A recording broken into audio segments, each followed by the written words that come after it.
Hi, this is Abby again from the North Lake County Public Library, and tonight I want to share with you a recipe for a really quick and easy dish, and it's a one sheet pan dish. So this is salmon and asparagus, and a lot of people shy away from cooking salmon because it tends to come out dry. But I have a tried and true method that comes out perfect every single time. So the first thing we're gonna do is we're gonna turn our oven on to 425 degrees.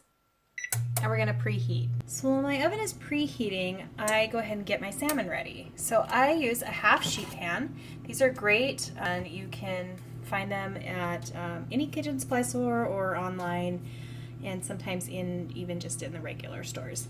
And then I always use parchment paper. Parchment is one of my favorites. I have full-size sheets that I fold in half, and it makes for a really easy cleanup. But if you line your pan with parchment, that'll keep everything from sticking, and like I said, it makes for a really easy cleanup. So I love to keep salmon in the freezer. Salmon thaws out in about a day, and so it's really easy to keep it in the freezer. And I'm just going to put some seasoning on this.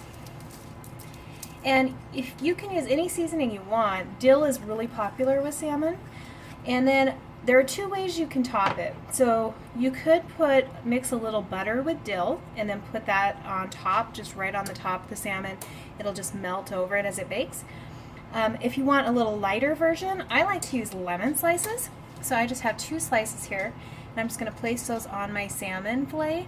And as it bakes, it'll just get into the salmon meat, and it just makes it so juicy and good. A great side dish with salmon is asparagus. And asparagus is in season right now. And what you want to do with asparagus is you want to wash it, and then instead of cutting it, you actually just take it and it just breaks. So I want to take each of my pieces here, and I'm just going to break them off. And you can do a couple at a time, and it'll just naturally break. You don't actually have to cut it. And this way you make sure, so like you can see that one, it took a lot, but this is a part of the asparagus I would not want to eat. It would be too woody and too stringy.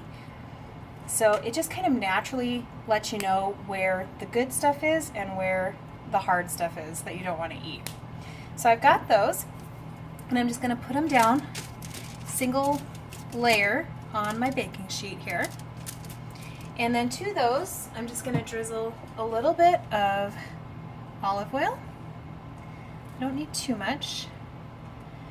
And then on top of that, I like to add a little kosher salt. And you don't want to add too much salt because they get very salty if you do that. And roasting asparagus is my favorite way to cook it. You can also steam asparagus or even just boil asparagus. And when you do that, you often serve it with like a hollandaise sauce on top. If you just steam asparagus and try to eat it, it's not going to taste that great. And then I also like to just add a little bit of fresh ground pepper.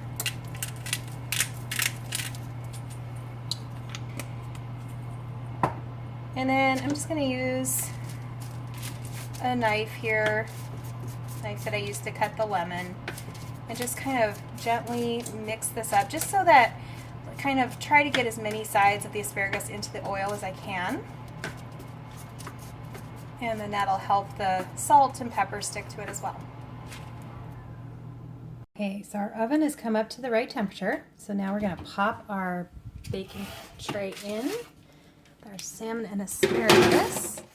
So the cooking time for the salmon is dependent on how thick it is. So for this fillet, I'm guessing about 20 minutes. If it's thinner, you can go as low as 15 minutes. And sometimes if it's really thick, about 25 minutes. And the asparagus can cook at the exact same time. It doesn't really matter. The thicker the asparagus, the longer you'd probably want to cook it. But unless you have like really pencil thin asparagus, if you cook it for about 25 minutes, it'll be extra crispy. But some people really like it that way too. Okay, so my salmon and asparagus have just come out of the oven, and oh, they look really good. The asparagus is nice and crispy, and the salmon is just perfectly cooked. You can see it'll just kind of flake off here, and it's just going to be so nice and juicy. And you get a really nice, great juicy piece of salmon. It's not dry, And if you cook it that way every time, I promise it'll come out great. Enjoy!